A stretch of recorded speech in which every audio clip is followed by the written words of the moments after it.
Hai,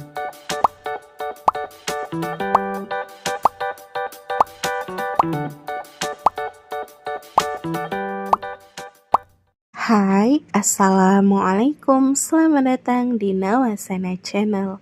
Hari ini saya akan melanjutkan membacakan novel yang berjudul Terpaksa Menikahi Bad Boy, bab 97. Jangan lupa di like, komen, dan subscribe ya. Selamat menikmati. Semakin petang, orang-orang semakin sibuk. Tapi seluruh persiapan acara sudah 99%. Acara dijadwalkan dimulai pada Isya nanti.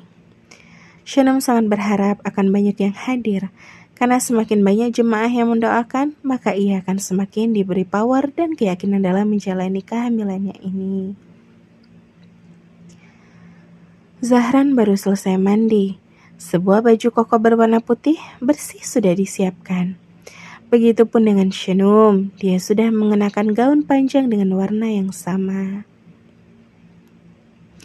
Bang, Bapak bilang ada sekitar 30 orang yang sudah fix akan ikut. Belum lagi beberapa mungkin membawa anak-anak, kabari Shanum yang sedang berbalas pesan dengan Dharma. Berarti perlu tambahan mobil ya, biar abang minta bantuan Gary sama Joan kalau begitu, kata Zahran begitu siap. Duh, jadi ngerepotin banyak orang deh kalau gitu. Kata bapak sisanya biar bapak karterin angkot katanya. Kata Shanum merasa tak enak. Enggak perlu. Nanti abang koordinasi lagi sama teman-teman abang. Mereka juga akan ikut pengajian kok. Oh ya? Wah, alhamdulillah. Makin ramai dong nanti.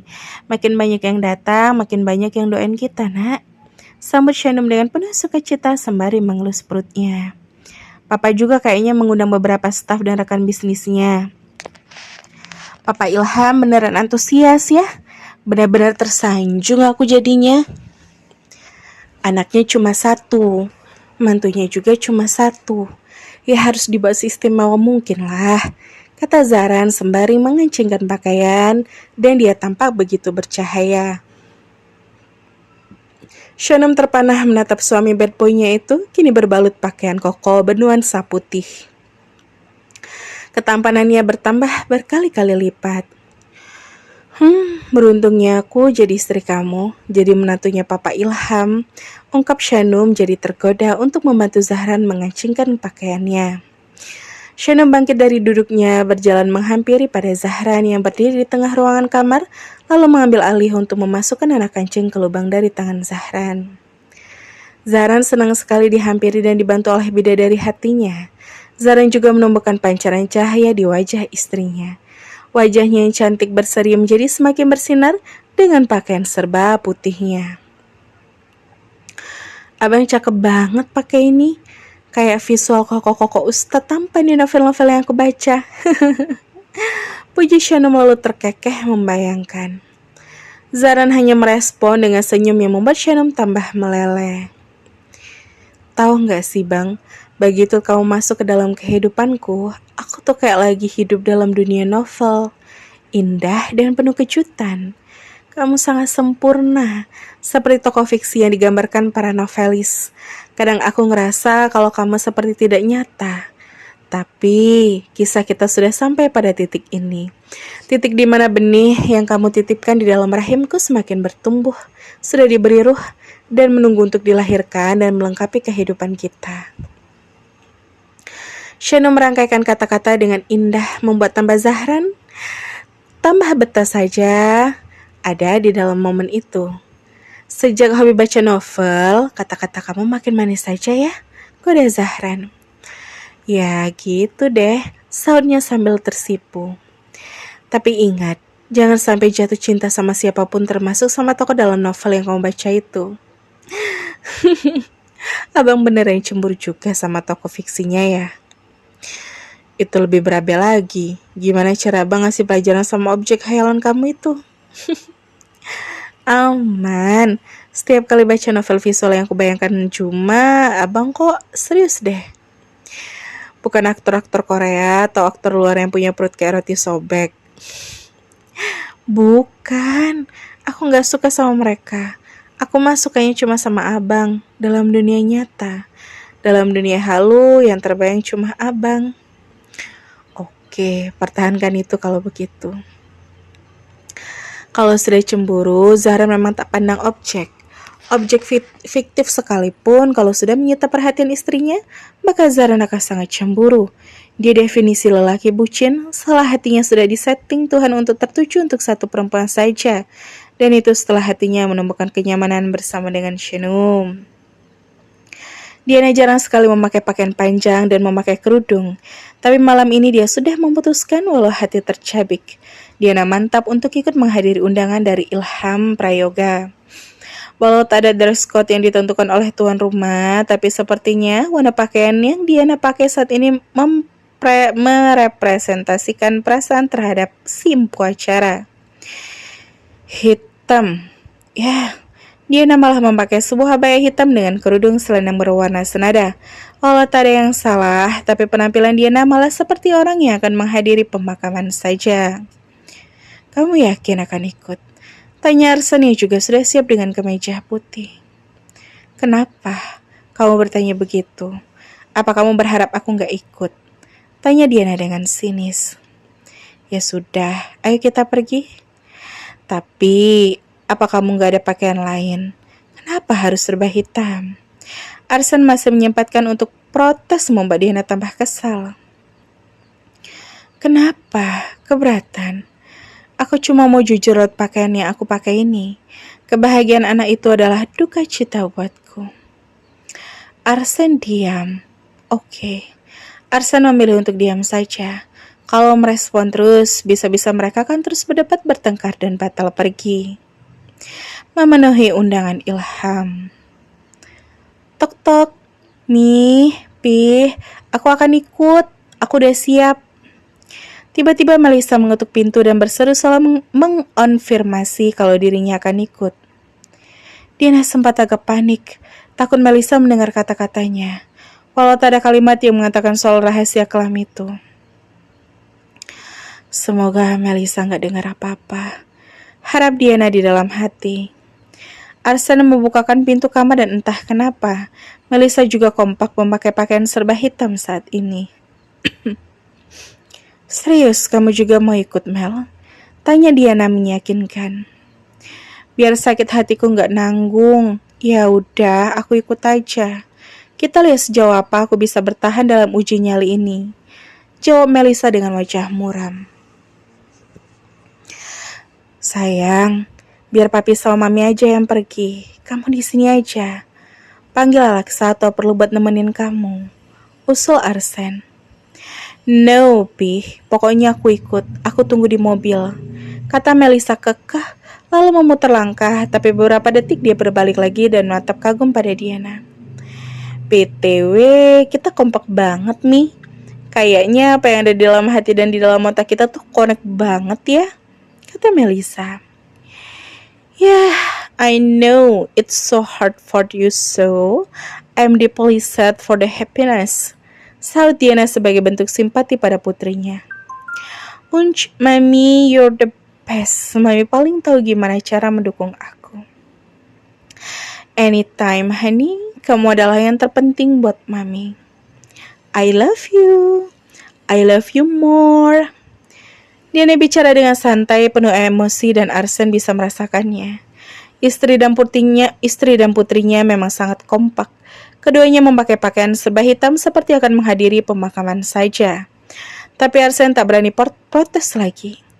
Dia biarkan saja keduanya dan hanya berharap kalau acara nanti akan tetap berjalan kondusif sampai selesai.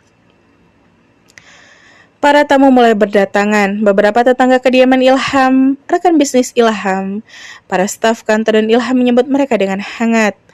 Ada makan malam berkonsep prasmanan yang sudah disiapkan juga. Setelah acara pengajian selesai, maka akan dilanjutkan dengan acara makan-makan. Tanpa mengkotak-kotakan para tamu, Ilham tak menyediakan tempat khusus untuk tamu. Semuanya akan duduk di kursi yang sudah disediakan di area halaman yang luas itu. Benar-benar tak sabar ngomong cucu ya, Pak Ilham, kata salah satu rekannya yang juga datang dengan istrinya. Iya, Pak. Masa-masa penantian ini sama seperti saat menantikan Zahran lahir 25 tahun yang lalu, ungkap Ilham. Pasti itu, Pak. Ya sudah, silakan duduk. Jika butuh sesuatu bisa minta tolong beberapa kru saya. Saya harus menyambut kedatangan besan saya, kata Ilham. Iya, silahkan Pak. Ilham melihat mobil rombongan Dharma yang sudah datang. Tanpa diduga, Ilham bergerak menghampiri untuk menyambut. Padahal jika ditarik ke belakang, di pertemuan pertama Ilham sama sekali tak respek pada Dharma dan Yayu. Terima kasih ya Nak Gary, Nak Juan, terima kasih juga ya yang lainnya, kata Dharma pada Gary dan Juan yang membantu menyediakan transport untuk rombongan Dharma. Sama-sama, Pak. Gary dan Juan menjawab dengan sopan dan santun. Lalu keduanya pergi bergabung dengan anak The Wolf yang lainnya. Gary menyempatkan diri untuk mendekati Aira. Neng, abang gabung sama kawan-kawan abang dulu ya. Pamit Gary malu-malu. Aira juga tersipu, apalagi orang-orang memperhatikannya. Iya, Bang. Dan sisanya semua rombongan dibuat berdecak kagum mendapati sebuah kemegahan yang dimiliki oleh seorang Ilham Prayoga. Buset dah, ini rumah apa istana? Ini beneran punya mertuanya Neng Shenum. Ini luas rumah sama halaman sebanding sama luas 1 hektar di tempat kita nih. Masya Allah, jadi Nak Zahran itu memang bukan orang sembarangan ya. Benar-benar gak nyangka aneh. Lah iya, memangnya ini rumah dapat sewa? Nyesel kan kalian sudah pernah menghina Abang Zah? Gerutuk Mirna merasa bangga. Tak ada satupun yang tak berdecak termasuk Bu RT dan Tania yang hampir ngeces melihat pemandangan di depan matanya saat ini. Selanjutnya rasa sesal kini kian menjalar di dalam hati mereka. Ibu, bapak mertua si Shanum sekaya ini. Wow, gila enggak sih? Kecipratan kaya dong dia. Gumam Tania dengan hati busuknya. Nyesel banget ibu ikut ke sini. Beneran nyesel. Gerutu BRT kepanasan. Ilham sudah semakin dekat pada area parkir dan tepatnya ke arah Dharma dan Yayu. Tanpa diduga, Ilham juga melakukan penyambutan pada para tamu yang datang dari tempat asal menantunya. Assalamualaikum Pak Ilham, apa kabar? Sapa Pak Dharma. Waalaikumsalam, kabar baik, silahkan. Pak, Shenum masih di kamarnya. Barangkali Pak Dharma mau masuk untuk menemuinya terlebih dahulu. Persilahkan Ilham. Terima kasih, Pak. Yayu sampai terkaget dengan sikap Ilham yang terakhir dia tahu. Ilham bersikap sangat angkuh pada acara pindahan beberapa bulan lalu. Dan terima kasih untuk kedatangan semuanya, kata Ilham pada para rombongan. Sama-sama, Pak. Barakallah. Semoga acara berjalan lancar. Semoga doa-doa kita untuk Neng Shanum dan janin dalam kandungannya sampai ke langit di malam ini, jawab salah satu tetua di rombongan. Amin, amin, terima kasih. Silahkan. Ilham benar-benar sudah berubah. Dia menyambut semua tamu dengan ramah, sehingga para rombongan itu tampak semakin nyaman di dalam acara. Shanum melihat itu dari kamarnya yang kebetulan bisa melihat ke arah pesta dengan jelas.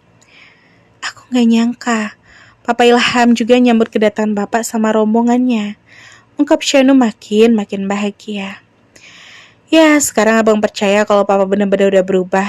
Saud Zahran juga melihat momen itu. Alhamdulillah ya, tapi ada yang kurang. Apa? Mama Irene, andai saja malam ini dia juga hadir di sini. Harap Shanum. Zahran selalu tak begitu menanggapi soal itu. Zahran masih meragukan mamanya. Ya udah, ayo kita turun. Kita sapa para tamu satu-satu. Anak-anak The Wolf juga udah pada kumpul. Ajak Zahran mengalihkan topik pembicaraan Shanum. Baiklah. Shanum pun tak memperpanjang bahasan itu. Walau dalam hati dia merasa agak hampa karena Irene tak terlibat dalam momen hikmat ini. Andai saja Irene melihat ini dari tempatnya berasal sekarang, Irene juga pasti akan sedih karena tak bisa ikut dalam acara 4 bulanan calon cucu pertamanya. Dan Arsan beserta keluarga adalah tamu yang datang paling terakhir. Tak ada suka yang mereka bawa. Arsan terlihat tak menentu dan Diana serta Melissa malah membawa wajah mendung dalam acara sakral itu. Selamat datang, Pak. Wah, Saya tak menyangka kalau Budian dan Melisa juga ikut, sambut Ilham. Kami kan ingin turut menjadi bagian dari momen sakral ini, Pak. Iya kan, Mel? Tanya Arsan pada Melisa yang tersenyum julid jadinya. Of course, aku bahagia kalau Zahran bahagia. Jawab Melisa dengan sinis. Wah, terima kasih banyak ya. Silahkan. Kebetulan acaranya sudah dimulai, kata Ilham. Terima kasih, Pak Ilham. Arsan dan istri duduk di kursi yang masih kosong, berbau dengan para tamu yang lainnya. Penampilan serba hitam, Diana dan Melisa tampak kontras dengan para tamu lain yang kompak memakai pakaian putih. Siapa tuh? Kok kayak mau ziarah ke kuburan? Tanya Mirna julid. Shh, gak boleh julid, bisik Aira. Ya gimana nggak julid, kok itu mereka pakai baju serba hitam, kayak lagi berduka cita gitu loh. Bisik Mirna lagi. Shh. Ah iya, itu kayaknya mantan Abang Zah deh, sama ibunya kali ya. Udah deh Mir, diam dulu, jangan julid dulu, ini acara pengajian. Dan tak lama, Shanum dan Zahran keluar dari pintu utama rumah. Semua mata tertuju pada keduanya. Banyak hati yang ikut bahagia dengan kebahagiaan pasangan muda itu. Walau juga masih ada 1-2 orang yang malah merasa iri dan panas dengan apa yang Shanum dapatkan saat ini.